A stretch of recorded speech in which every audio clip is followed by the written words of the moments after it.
সুপ্রিয় শিক্ষার্থীরা, আশা করি সবাই ভালো আছো, সুস্থ আছো এবং নিরাপদে আছো। জাতীয় বিশ্ববিদ্যালয়ের অনলাইন ক্লাসে তোমাদের সবাইকে স্বাগত জানাচ্ছি। আমি মোহাম্মদ ইকবাল হোসেন, সহকারী অধ্যাপক, ব্যবস্থাপনা বিভাগ, কুমিল্লা ভিক্টোরিয়া সরকারি কলেজ, কুমিল্লা। করোনাকালীন শিক্ষা কার্যক্রম চলমান রাখার স্বার্থে জাতীয় বিশ্ববিদ্যালয়ের উদ্যোগে অনলাইন ক্লাসে সংযুক্ত হতে পেরে আমি অত্যন্ত আনন্দিত এবং গর্বিত। সবাইকে স্বাস্থ্যবিধি মেনে চলার আহ্বান জানাচ্ছি। আজকে ব্যবস্থাপনা দ্বিতীয় বর্ষের কম্পিউটার অ্যান্ড ইনফরমেশন টেকনোলজি এই কোর্সের সর্বশেষ তোমাদের সিলেবাসের সর্বশেষ টপিক ম্যানেজিং আইটি এবং ইথিক্যাল ইস্যুজ অফ আইটি এই বিষয় এই বিষয়ের উপবিষয়গুলো নিয়ে আমরা আলোচনা করব। এই বিষয়ের উপর আরও একটি সর্বশেষ লেকচার আমার থাকবে। তবে আজকের এই বিষয়ের মধ্যে যেসব বিষয়গুলো যেসব টপিকগুলো আলোচনা করব সেগুলো আমরা অ্যাট এ গ্ল্যান্স দেখে নিই। কম্পিউটার ভাইরাস অত্যন্ত পরিচিত একটি ওয়ার্ড, কম্পিউটার ভাইরাস। এই ভাইরাসের সাথে জড়িত বিভিন্ন বিষয়গুলো আমরা আজকে জানার চেষ্টা করব এবং সর্বশেষ ওয়েব ব্রাউজিং, ওয়াইফাই, ওয়াইম্যাক্স এইসব সম্পর্কে একটু আলোকপাত করব।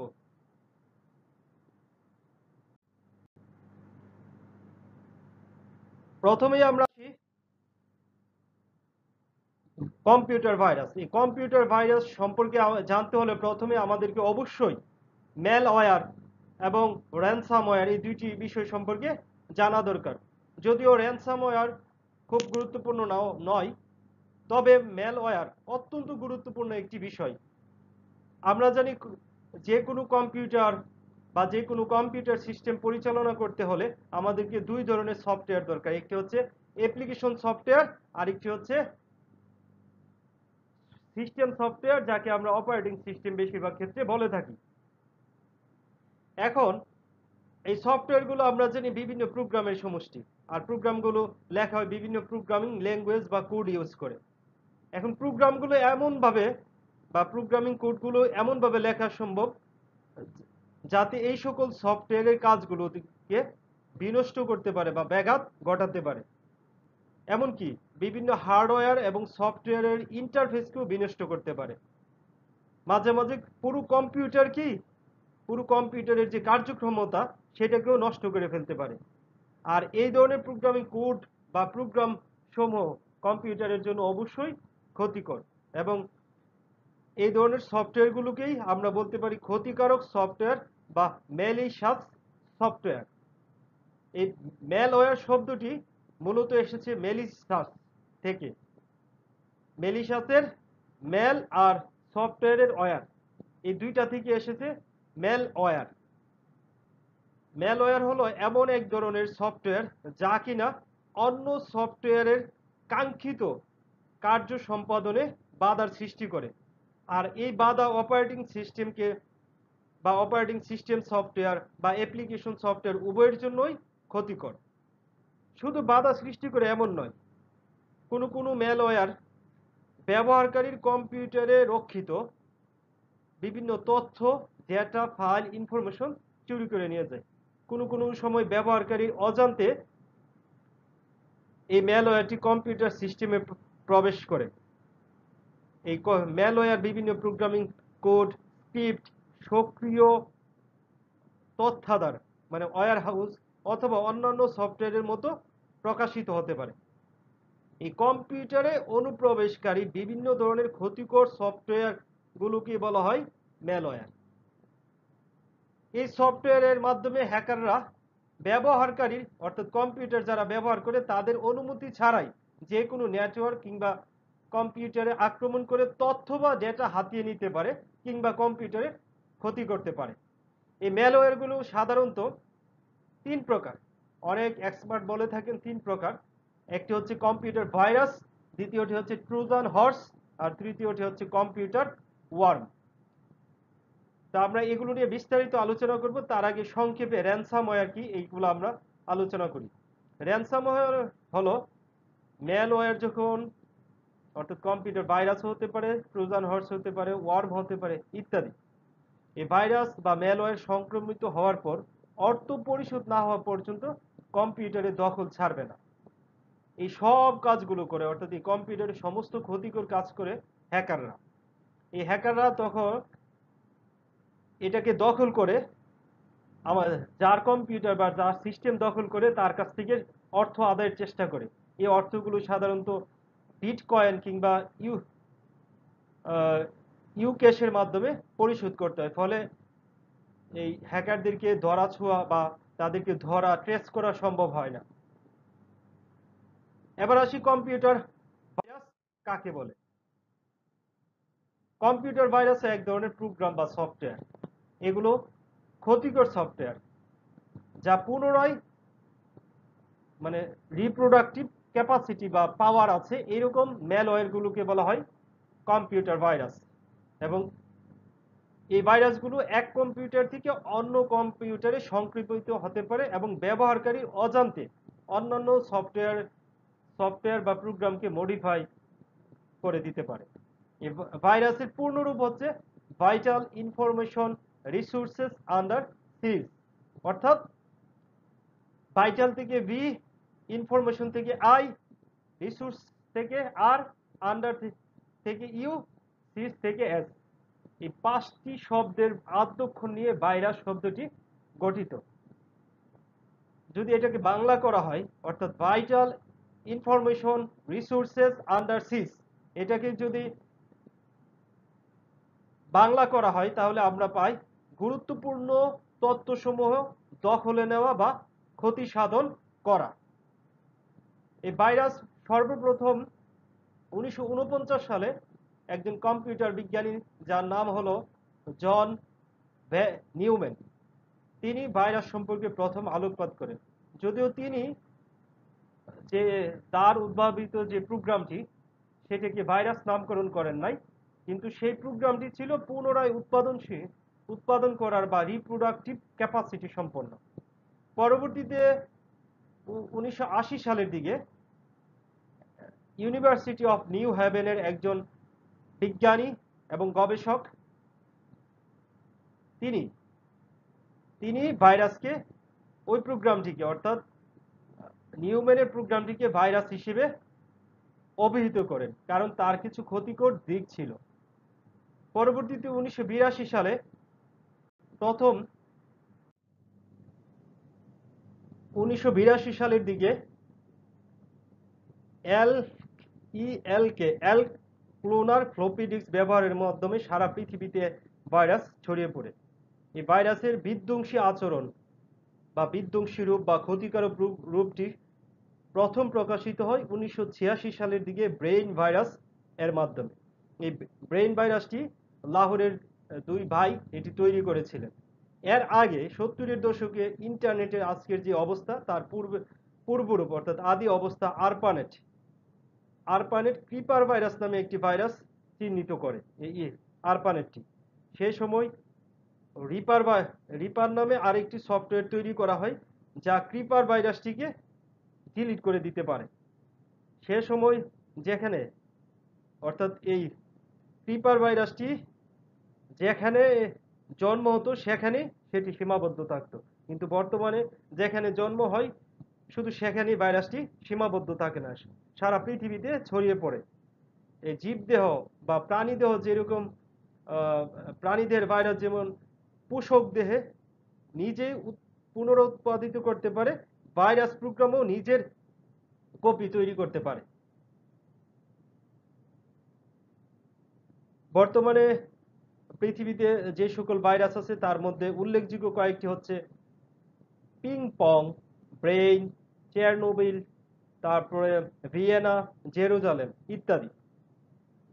তাহলে আমরা ভাইরাস কে বলতে পারি ভাইরাস হচ্ছে একটি সফটওয়্যার প্রোগ্রাম যা কম্পিউটার অপারেটিং সিস্টেমগুলোকে পরিবর্তন করতে পারে, ক্ষতি সাধন করতে পারে, এমনকি কম্পিউটারে বিভিন্ন নথি বা প্রোগ্রামের সাথে সংযুক্তি দ্বারা কম্পিউটারে কোডকে কার্যকর করতে যেটা করে সেটাকেও ক্ষতি সাধন করতে পারে। এই ভাইরাসগুলো কোনো ভাইরাস অনেক বেশি ক্ষতি সাধন করার ক্ষমতা রাখে। যে সকল হ্যাকাররা এই ভাইরাসগুলো তৈরি করেন বা ডিজাইন করেন, ওই হ্যাকাররা অনলাইনের মাধ্যমে বা বিভিন্ন সিস্টেমে এগুলো ব্যবহারকারীর কাছে পৌঁছে দেয়। তো এই সিস্টেমগুলো অর্থাৎ কিভাবে ভাইরাস অ্যাটাক করে সেটাই আমরা কয়েকটা বিষয় বা কয়েকটা উপায় আমরা জানার চেষ্টা করব।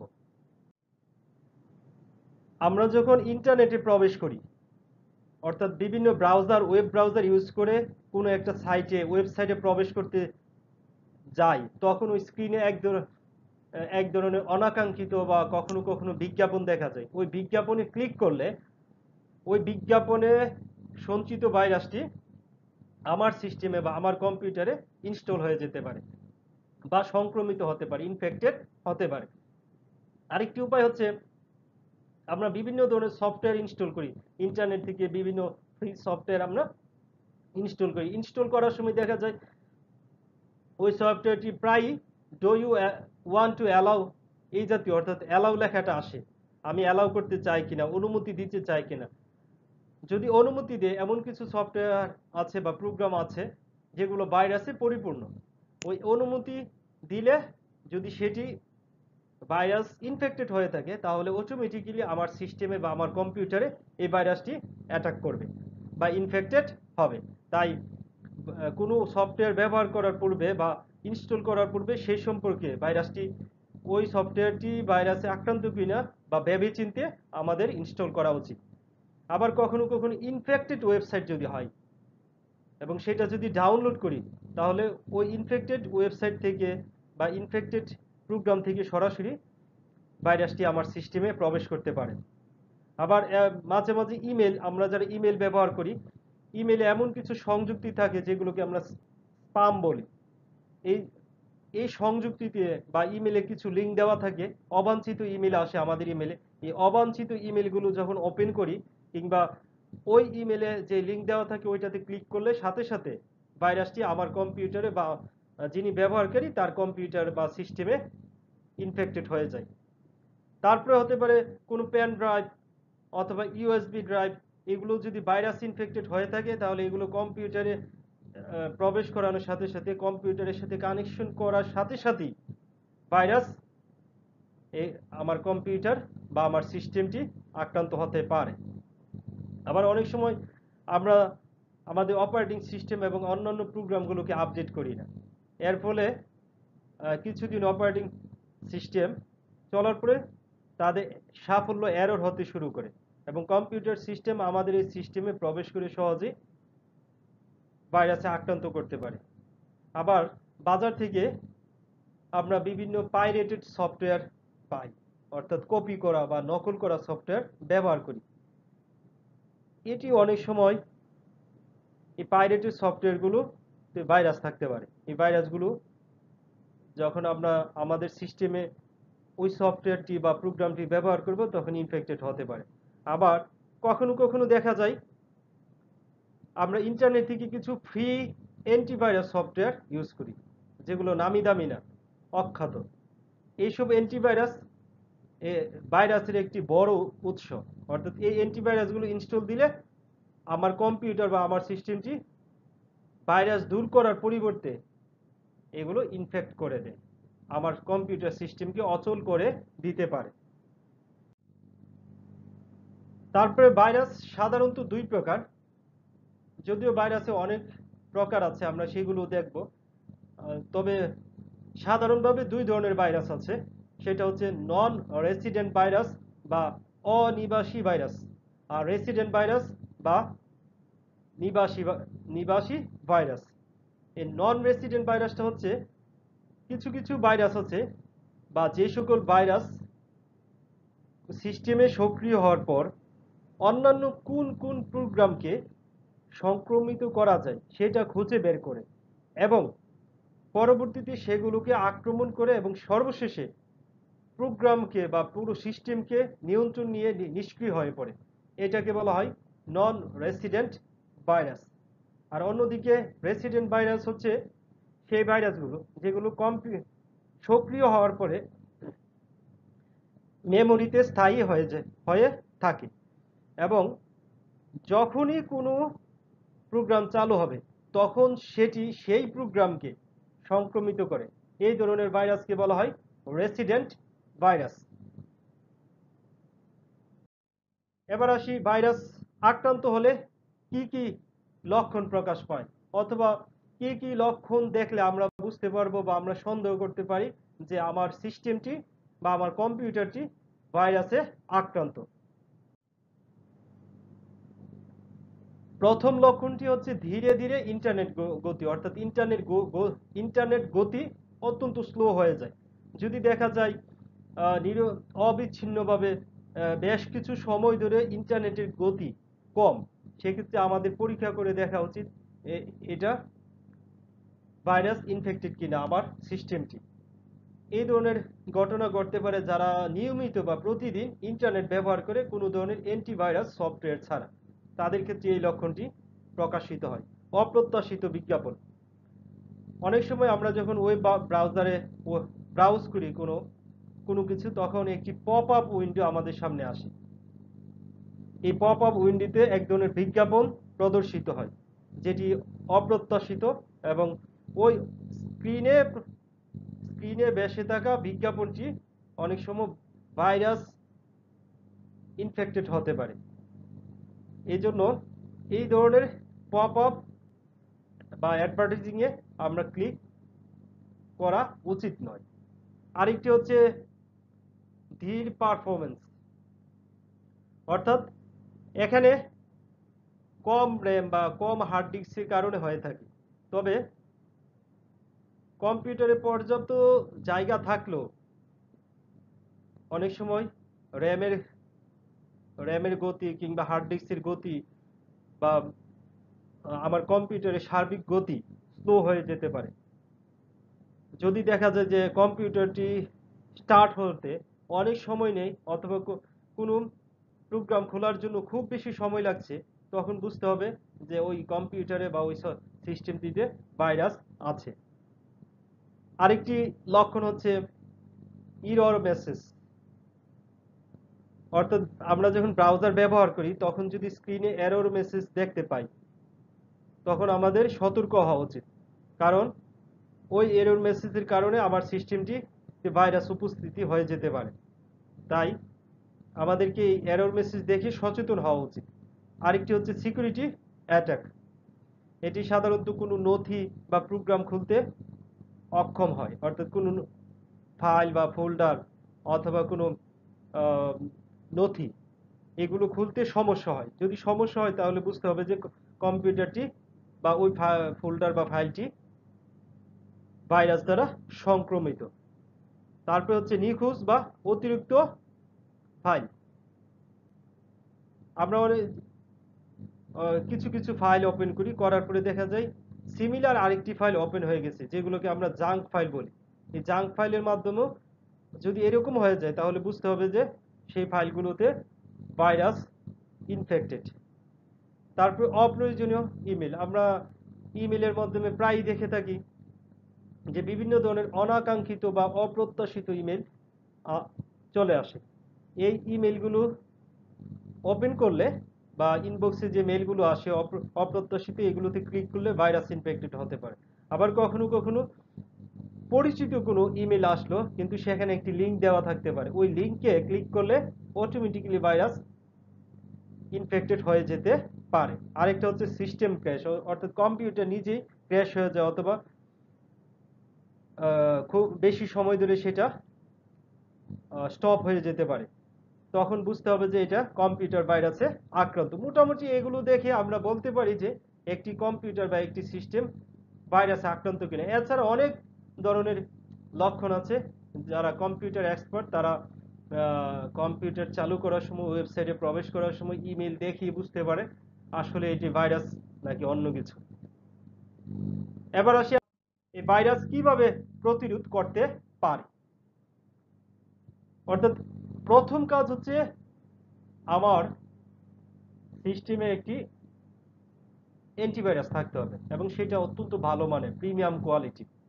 বিশেষ করে এটা যারা প্রতিদিন আমরা ইন্টারনেট ব্যবহার করি তাদের জন্য এটা বেশি প্রয়োজন, কারণ ইন্টারনেটে হচ্ছে বিস্তৃত ভাইরাসের একটি সোর্স। তারপরে কোন অজানা ওয়েবসাইট থেকে তৃতীয় পক্ষের অ্যাপ্লিকেশনটি ডাউনলোড করা যাবে না। অর্থাৎ এমন একটি ওয়েবসাইট, অখ্যাত ওয়েবসাইট, সেখানে কিছু ফ্রি সফটওয়্যার বা কিছু ফ্রি অ্যাপস দেওয়া আছে, এগুলো ডাউনলোড করা যাবে না। আবার এমন হতে পারে বিভিন্ন ধরনের অফার দিচ্ছে, এমন ওয়েবসাইটগুলো ব্যবহার করা এড়িয়ে চলতে হবে। ওয়েবসাইটে বিভিন্ন ধরনের অফার দেয় মাঝে মাঝে, এগুলো আমরা এড়িয়ে চলবো, তাহলে আমরা ভাইরাস থেকে মুক্ত থাকতে পারি। তারপরে কম্পিউটারকে আপ টু ডেট রাখতে হবে। কম্পিউটারকে আপ টু ডেট রাখা মানে অপারেটিং সিস্টেমকে আপ টু ডেট রাখতে হবে। যদি আপ টু ডেট রাখি, তাহলে পূর্ববর্তী আপডেটগুলির যদি কোনো এরর থাকে, তাহলে পরবর্তী আপডেটের মাধ্যমে অপারেটিং সিস্টেমের সেই এররগুলো দূর হয়ে যায়। ইমেল সংযুক্ত থেকে সাবধান হতে হবে। বিভিন্ন লিঙ্ক দেওয়া থাকলে সেগুলো না জেনে বা কনফার্ম না হয়ে খোলা যাবে না। আবার ইমেলে কোনো বিজ্ঞাপন থাকতে পারে, এই বিজ্ঞাপনগুলোতে ক্লিক করা যাবে না। আর যদি ওই বিজ্ঞাপনটি বা ওই লিঙ্কটি ওপেন করতে হয়, তাহলে প্রথমে আমি অ্যান্টিভাইরাস দিয়ে স্ক্যান করে নিতে হবে। তারপরে কিছু ডাউটফুল বা সন্দেহজনক ওয়েবসাইট আছে যেগুলো পরিদর্শন করা উচিত নয়, বা সেগুলোতে প্রবেশ করা যা উচিত নয়। তবে যদি একান্ত প্রবেশ করতে হয়, তাহলে ওইটা যাচাই করে নিতে হবে যে আদৌ সেটা ভাইরাস ইনফেক্টেড ওয়েবসাইট কিনা। তারপরে কম্পিউটারে কোনো পেন ড্রাইভ বা ইউএসবি ড্রাইভ প্রবেশ করানোর আগে নিশ্চিত হতে হবে ওই পেন ড্রাইভ বা ইউএসবি ড্রাইভে কোনো ভাইরাস আছে কিনা। যদি থাকে, তাহলে সেটি প্রবেশ করা মোটেও ঠিক হবে না। কম্পিউটারে আমাদের বিভিন্ন ধরনের ডেটা থাকে, সেভ করা থাকে, এগুলোর ব্যাকআপ রাখতে হবে। কারণ অ্যান্টিভাইরাস যদি ইনস্টল করাও থাকে আমার কম্পিউটারে, তারপরে সেটা শতভাগ ভাইরাসের বিরুদ্ধে কার্যকর নাও হতে পারে। তারপরে ম্যালওয়্যার স্ক্যানার ব্যবহার করতে হবে। এটি কিন্তু অ্যান্টিভাইরাস থেকে পৃথক, অর্থাৎ আলাদা প্রকৃতির। এটি যে কোনো ধরনের ম্যালওয়্যার প্রোগ্রাম ধরতে সক্ষম। অপরিচিত কারো কাছ থেকে আসা বার্তা বা মেইলের কোনো লিঙ্ক বা অ্যাটাচমেন্ট ফাইল থাকলেও সেগুলো ওপেন করা উচিত নয়। প্রয়োজনীয় ডেটা এবং ফাইলের ব্যাকআপ রাখা এবং সপ্তাহ বা মাসে অন্তত একবার আপডেট করা। তারপর আরেকটি হচ্ছে ফ্রি অ্যান্টিভাইরাস ব্যবহার করা উচিত নয়। ভালো মানের একটি অ্যান্টিভাইরাস ব্যবহার করতে হবে, কারণ ওই অ্যান্টিভাইরাস নিজেই ভাইরাসের একটি উৎস হতে পারে। আমরা আসি ভাইরাসের সাথে কিছু বিষয় আছে যেগুলো আমাদের জানা দরকার। এক নম্বর হচ্ছে অ্যাডওয়্যার। অ্যাডওয়্যার মানে হচ্ছে অ্যাডভার্টাইজিং সাপোর্টেড সফটওয়্যার। অর্থাৎ অ্যাডওয়্যার বা অ্যাডভার্টাইজিং সাপোর্টেড সফটওয়্যার হলো কোনো সফটওয়্যার প্যাকেজ যা কোনো কম্পিউটারে ইনস্টল করার পর বা যখন ওই অ্যাপ্লিকেশনটি বা ওই সফটওয়্যারটি ব্যবহার করা হয়, তখন স্বয়ংক্রিয়ভাবে চালু হয় কিংবা প্রদর্শিত হয় বা কোনো একটি কম্পিউটারে বিজ্ঞাপন ডাউনলোড করে। কিছু কিছু অ্যাডওয়্যার আবার স্পাইওয়্যার বা মালওয়্যার হিসেবে কাজ করে, যেগুলো প্রাইভেসিতে হস্তক্ষেপকারী সফটওয়্যারের শ্রেণীভুক্ত। তারপরে স্পাইওয়্যার। স্পাইওয়্যার হলো এক ধরনের ম্যালওয়্যার যা কম্পিউটারে ইনস্টল হয়ে ব্যবহারকারীর অজান্তে বিভিন্ন ধরনের তথ্য সংগ্রহ করে নেয়। এটি ব্যবহারকারীর ব্যক্তিগত কম্পিউটারে ইনস্টল হয় এবং তার ওই কম্পিউটার বা সিস্টেমটির উপর নিয়ন্ত্রণ প্রতিষ্ঠা করে। আরেকটি হচ্ছে ক্রাইমওয়্যার। এটিও এক ধরনের ম্যালওয়্যার যা স্বয়ংক্রিয়ভাবে সাইবার অপরাধ সংগঠিত করার লক্ষ্যে ডিজাইন করা হয় বা তৈরি করা হয়। ব্যবহারকারীর আর্থিক বিভিন্ন দিক, যেমন ব্যাংকের স্টেটমেন্ট, অনলাইন অ্যাকাউন্ট, তারপরে ব্যাংকে জমাগত, উত্তোলনগত ইত্যাদি বিষয় সহ বিভিন্ন স্পর্শকাতর বিষয়, যেমন ইউজার নেম, পাসওয়ার্ড, এগুলো সংগ্রহ করে অর্থ আত্মসাৎ করে অপরাধ সংগঠন। এভাবে অপরাধ সংগঠিত হয়ে থাকে। তারপরে আমরা বলেছিলাম ম্যালওয়্যার হচ্ছে তিন প্রকার। একটা হচ্ছে কম্পিউটার ভাইরাস, আর একটা হচ্ছে ট্রোজান হর্স, আর একটা হচ্ছে কম্পিউটার ওয়ার্ম। এই কম্পিউটার ওয়ার্ম হলো এক ধরনের প্রোগ্রাম যা কোনো নেটওয়ার্কে ছড়িয়ে পড়তে পারে এবং নেটওয়ার্কভুক্ত সকল কম্পিউটারকে আক্রান্ত বা ইনফেক্টেড করতে পারে। এই কম্পিউটার ওয়ার্মগুলো ব্যবহারকারীর হস্তক্ষেপ ছাড়া ছড়িয়ে পড়তে পারে না। যেমন কোনো পেন ড্রাইভ যদি ইনফেক্টেড হয়, তাহলে ওই ইনফেক্টেড পেন ড্রাইভ যতক্ষণ পর্যন্ত কম্পিউটারে সাথে অ্যাটাচ না করা হবে, কম্পিউটারের সাথে লাগানো না হবে, ততক্ষণ পর্যন্ত ওইটি ওই সিস্টেমে বা কম্পিউটারে প্রবেশ করতে পারে না। এই যে ভাইরাসের সাথে ওয়ার্মের একটি পার্থক্য আছে, এই পার্থক্যটা হচ্ছে সংক্রমণগত, অর্থাৎ আচরণগত নয়, সংক্রমণগত। কিরকম? যে ওয়ার্ম বা কম্পিউটার ওয়ার্ম নিজে থেকেই তার প্রতিলিপি তৈরি করতে পারে এবং নেটওয়ার্ক থেকে নেটওয়ার্কে ছড়িয়ে পড়তে পারে এবং নেটওয়ার্কের ভিতর যতগুলো কম্পিউটার আছে সবগুলোকে আক্রান্ত করতে পারে এবং নেটওয়ার্কগুলো কোনো না কোনোভাবে ক্ষতিগ্রস্ত হয়। অর্থাৎ এই নেটওয়ার্কগুলো বা এই ওয়ার্মগুলো নিজের প্রতিলিপি তৈরি করে এবং এই প্রতিলিপি নেটওয়ার্কভুক্ত কম্পিউটারে পাঠানোর জন্য সে নিজে একটি নেটওয়ার্ক ব্যবহার করে। এজন্য ব্যবহারকারীর বা মধ্যবর্তী কোনো ব্যবহারকারীর প্রয়োজন হয় না। ভাইরাসের নিয়ে এটি কোনো সক্রিয় প্রোগ্রামের সাথে যুক্ত হতে পারে না। এটি সর্বদা নেটওয়ার্কের কিছু না কিছু ক্ষতি করে, যদি কিছু ক্ষতি নাও করতে পারে তারপরেও সে ব্যবহারকারীর কম্পিউটারের গতিকে স্লো করে দিতে পারে বা পারফরমেন্সকে স্লো করে দিতে পারে অথবা ইন্টারনেটে গতি কমিয়ে দিতে পারে। আর অন্যদিকে ভাইরাস ফাইলকে নষ্ট করে বা মডিফাই করে বা চুরি করে বা ক্ষতি করে। এই ভাইরাস ইনফেক্টেডের জন্য সংযুক্ত ফাইল লাগে, একটি ফাইলের মাধ্যমে হয়, আর এই কম্পিউটার ওয়ার্ম হচ্ছে নেটওয়ার্কের মাধ্যমে সে ছড়িয়ে পড়ে।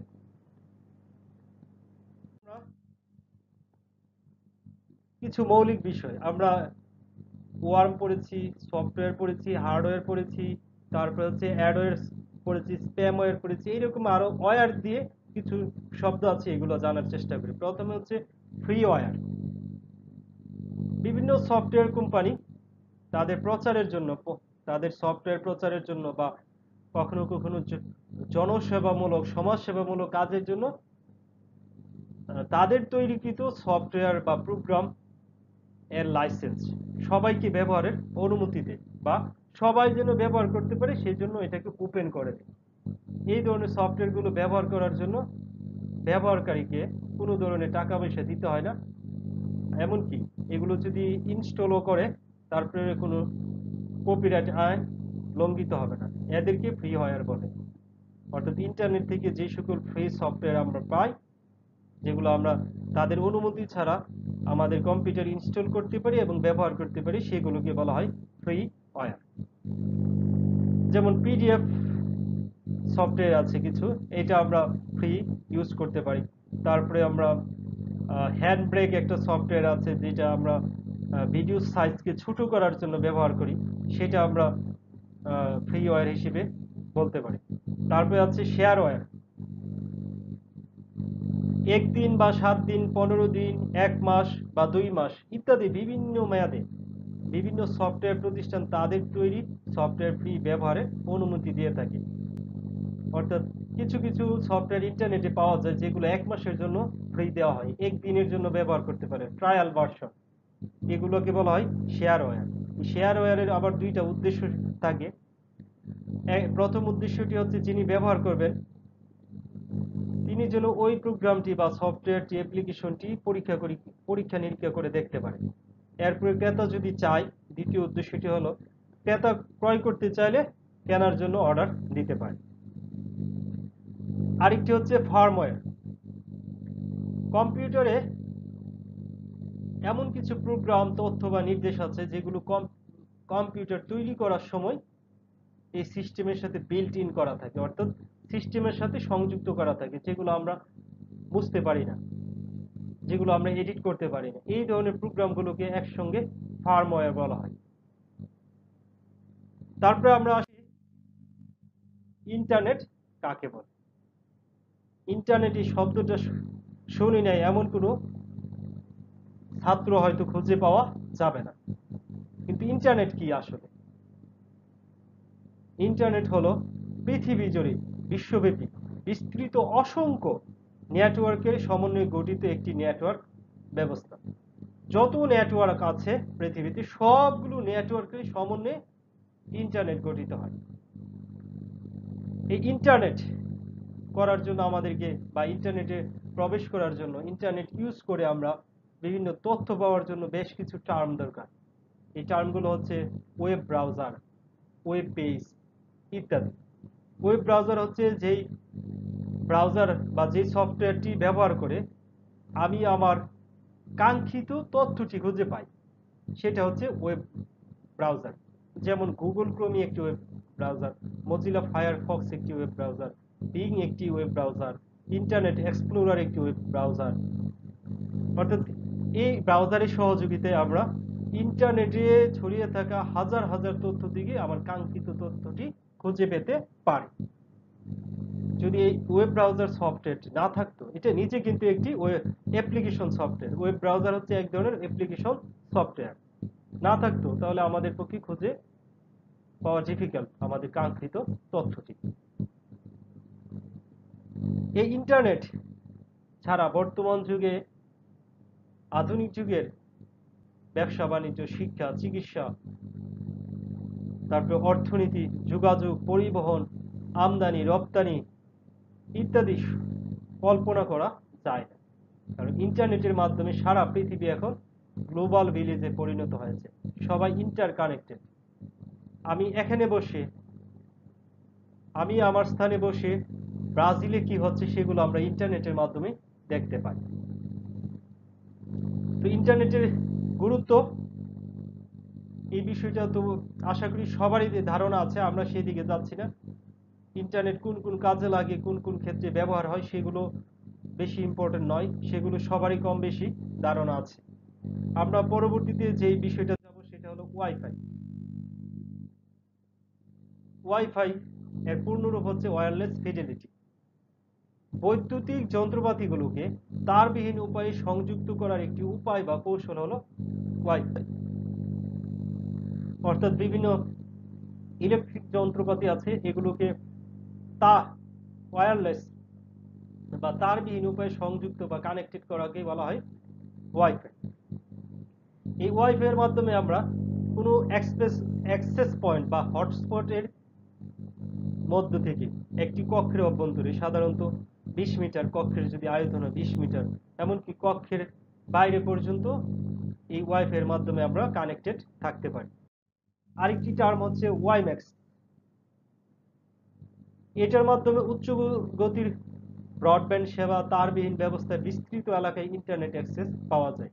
এই ওয়াইম্যাক্স এর পূর্ণরূপ হচ্ছে world wide interoperability for microwave access. Wifi এবং ওয়াইম্যাক্স এর মধ্যে বেশ কিছু রয়েছে। এই পার্থক্যগুলো, ওয়াইফাই এর পূর্ণরূপ হলো ওয়্যারলেস ফিডেলিটি, আর ওয়াইম্যাক্স এর পূর্ণরূপ world wide interoperability for microwave access. WiFi হলো লোকাল এরিয়া নেটওয়ার্ক, ল্যান, আর ওয়াইম্যাক্স হলো মেট্রোপলিটন এরিয়া নেটওয়ার্ক, অর্থাৎ শহর জুড়ে যেটা থাকে। আর ল্যান হচ্ছে একটি বিল্ডিং এর মধ্যে বা একই ভবনের মধ্যে বা একই রুমের মধ্যে অনেকগুলো কম্পিউটারকে সংযুক্ত করে তথ্য আদান প্রদানের একটি প্রক্রিয়া। আর মেট্রোপলিটন এরিয়া নেটওয়ার্ক হচ্ছে একটি শহরের বিভিন্ন নেটওয়ার্কযুক্ত কম্পিউটারগুলোর মধ্যে কানেকশন করা। এই ওয়াইফাই এর কাভারেজ এরিয়া 10 মিটার থেকে 100 মিটার পর্যন্ত হতে পারে। আর ওয়াইম্যাক্স এর কাভারেজ এরিয়া বা এটা 10 কিলোমিটার থেকে 60 কিলোমিটার পর্যন্ত যে কম্পিউটারগুলো ছড়িয়ে থাকে তাদের মধ্যে কানেকশন তৈরি করতে পারে। আর ওয়াইফাই এর ডেটা ট্রান্সমিশন রেট কম, আর ওয়াইম্যাক্স এর ডেটা ট্রান্সমিশন রেট অনেক বেশি। ওয়াইফাই বিস্তৃত এলাকা জুড়ে ডেটা ট্রান্সমিট করা যায়, এই বিস্তৃত বলতে 100 মিটার পর্যন্ত। আর ওয়াইম্যাক্স এর মাধ্যমে আমরা এমন জায়গায় নেটওয়ার্ক ব্যবস্থা স্থাপন করতে পারি যেখানে মোবাইল নেটওয়ার্কও নাই, সেখানেও আমরা ওয়াইম্যাক্স এর মাধ্যমে ডেটা ট্রান্সমিট করতে পারি। ওয়াইফাই এর ইনস্টলেশন কস্ট এবং মেইনটেনেন্স কস্ট কম, আর ওয়াইম্যাক্স এর ইনস্টলেশন এবং মেনটেন্যান্স কস্ট অনেক বেশি। ওয়াইফাই স্থাপন করতে সরকারের অনুমোদন লাগে না, অর্থাৎ আমি আমার বাসায় যদি ওয়াইফাই স্থাপন করতে চাই এক্ষেত্রে সরকারের কোনো অনুমতির প্রয়োজন নাই। তবে যারা ওয়াইফাই সরবরাহ করে বা যারা internet service provider wifi service দেয় তাদেরকে ব্যবসা করতে গেলে সরকারের অনুমতি নিতে হবে। বাট ওয়াইম্যাক্স যদি স্থাপন করতে চায় তাহলে সরকারের অবশ্যই অনুমতি লাগবে। ওয়াইফাই নিরাপত্তা ব্যবস্থা খুব বেশি শক্তিশালী নয়, আর ওয়াইম্যাক্সের নিরাপত্তা ব্যবস্থা অনেক বেশি শক্তিশালী। তারপরে আসি ইমেল। ইমেলের পূর্ণরূপ হচ্ছে ইলেকট্রনিক মেইল। ইমেলের মাধ্যমে কম্পিউটার নেটওয়ার্ক ব্যবহার করে এক স্থান থেকে বা এক কম্পিউটার থেকে অন্য কম্পিউটারে তথ্য আদান প্রদান করতে পারি। আগেকার যুগে চিঠি আদান প্রদান করতাম, ওই চিঠিটা হাতে না লিখে কম্পিউটারে লিখে আমি আমার ইমেল অ্যাড্রেসে যদি সেন্ড করে দিই একসাথে শত শত ইমেল আমি পাঠাতে পারি। আর আগে যেটা ছিল চিঠি যদি 100 জনের কাছে একই চিঠি পাঠাতে হয় তাহলে 100টা কপি করতে হবে। এখানে আর কপি করার সুযোগ নেই, ওখানে সিসি বা বিসিসি আছে, সেখানে ঠিকানাগুলো লিখে দিলে হবে, সে ওটু উইদিন সেকেন্ডস সবগুলো অ্যাড্রেসে ইমেল চলে যাবে। ইমেল হচ্ছে সবচেয়ে কম ব্যয়বহুল এবং সহজ পদ্ধতি চিঠি আদান প্রদান বা তথ্য আদান প্রদানের জন্য। নেক্সট আসি ব্লুটুথ। সাধারণত স্বল্প দূরত্ব বা অল্প দূরত্বের ভিতরে ফিক্সড ও মোবাইলের ডিভাইস সমূহ থেকে তথ্য বিনিময়ের জন্য একটি প্রোপ্রাইয়েটরি ওপেন ওয়্যারলেস প্রযুক্তি স্ট্যান্ডার্ড। আমরা যারা স্মার্টফোন ব্যবহার করি সবার মোবাইলে ব্লুটুথ আছে। এই ব্লুটুথের মাধ্যমে তথ্য এক মোবাইল থেকে অন্য মোবাইলে কিংবা এক কম্পিউটার থেকে আরেক কম্পিউটার বা এক ইলেকট্রনিক যন্ত্র থেকে আরেক ইলেকট্রনিক যন্ত্রতে আমরা স্থানান্তর করতে পারি। তবে ব্লুটুথে এই তথ্য স্থানান্তরের যে রেট বা গতি এটা অনেক স্লো, এমনকি গিগাবাইট টেরাবাইটের তথ্য স্থানান্তর করার কোনো সুযোগ নাই বা স্থানান্তর করতে গেলে অনেক সময় লাগে। তো আজকে আমরা যে বিষয়গুলো আলোচনা করেছি প্রিয় শিক্ষার্থীরা তার সবগুলোই গুরুত্বপূর্ণ। তার মধ্যে সবচেয়ে গুরুত্বপূর্ণ যেটি সেটি হচ্ছে ভাইরাস অর্থাৎ ম্যালওয়্যার। এই ম্যালওয়্যারগুলো আমরা বলেছি তিন প্রকার, একটি ভাইরাস, আরেকটি হচ্ছে কম্পিউটার ওয়ার্ম, আরেকটি হচ্ছে ট্রোজান হর্স। এই ট্রোজান হর্সটা সম্পর্কে আমরা একটু আলোচনা করে নিই। ট্রোজান হর্স হচ্ছে যে এক ধরনের ম্যালওয়্যার, অর্থাৎ ক্ষতিকর সফটওয়্যার। এই ক্ষতিকর সফটওয়্যারের উদ্দেশ্য তখনই সফল হবে যখন সেটিকে ক্ষতিকর সফটওয়্যার হিসেবে চিহ্নিত করা যাবে না। এই জন্য অনেক সময় দেখা গেল যে ক্ষতিকর সফটওয়্যারগুলো অর্থাৎ ওই যে ম্যালওয়্যারগুলো ভালো সফটওয়্যারের ছদ্মবেশে নিজেকে আড়াল করে রাখে। ব্যবহারকারী বা আমরা যারা ব্যবহারকারী আছে তারা অনেক সময় সরল বিশ্বাসে সেটিকে ব্যবহার করে। এটি হলো ট্রোজান হর্স বা ট্রোজানের কার্যপদ্ধতি। যখনই ছদ্মবেশী সফটওয়্যারটি চালু হয় তখন ট্রোজান হর্সটি কার্যকর হয়ে ব্যবহারকারীর ফাইল ধ্বংস করে বা নতুন নতুন ট্রোজান আমদানি করে। এই গ্রিক উপকথা বা গ্রিক মিথের সাথে মিল রেখে এই ট্রোজান হর্সের নামকরণ করা হয়েছে। এই ট্রয় যুদ্ধে গ্রিকরা একটি কাঠের ঘোড়া বানিয়ে তার মধ্যে লুকিয়ে থাকতো। ট্রয়বাসী যখন এসে দেখলো যে গ্রিকরা নেই কিন্তু সুন্দর ঘোড়া দাঁড়িয়ে আছে, সেই ঘোড়াটিকে তারা তাদের প্রাসাদে নিয়ে যেত। রাতের আধারে ওই গ্রিকরা ঘোড়া থেকে বেরিয়ে আক্রমণ করে এবং ট্রয় নগরীকে ধ্বংস করে। এই কনসেপ্ট থেকে মূলত ট্রোজান হর্সটি এসেছে। আর আরেকটি বলেছিলাম কম্পিউটার ওয়ার্ম। পৃথিবীতে প্রথম যে কম্পিউটার ওয়ার্ম সেটার নামটি হচ্ছে Morris worm, MORRIS Morris worm, WORM। 1988 সালে প্রথম এটাকে অবমুক্ত করা হয়। এটা মূলত শখের বশে তৈরি করা হয়েছিল। এছাড়াও আই লাভ ইউ বা লাভ বাগ বা লাভ লেটার নামে ওয়ার্ম আছে, যেটা 2000 সালে ফিলিপাইনে প্রথম ছড়িয়ে পড়ে এবং প্রায় সারা পৃথিবীর 10 মিলিয়ন বা 1 কোটি কম্পিউটারকে আক্রমণ করে। এটা মূলত মেইলের মাধ্যমে ছড়িয়ে পড়েছিল, বর্তমানে এটা নিষ্ক্রিয় আছে। এগুলো ছিল মোটামুটি আমাদের তথ্য প্রযুক্তির নৈতিক দিক, প্লাস তথ্য প্রযুক্তির ক্ষতিকর দিকগুলো আমরা আলোচনা করেছি। তো আমরা ব্যবহার করার সময়, আমরা যখন সিস্টেম ব্যবহার করব, আমরা এই ম্যালওয়্যার তথা ভাইরাস, ওয়ার্ড এবং ট্রোজান হর্স এগুলো সম্পর্কে আমাদের জানতে হবে। তো আজকে এই পর্যন্তই। সকলকে ধন্যবাদ জানিয়ে শেষ করছি। আল্লাহ হাফেজ।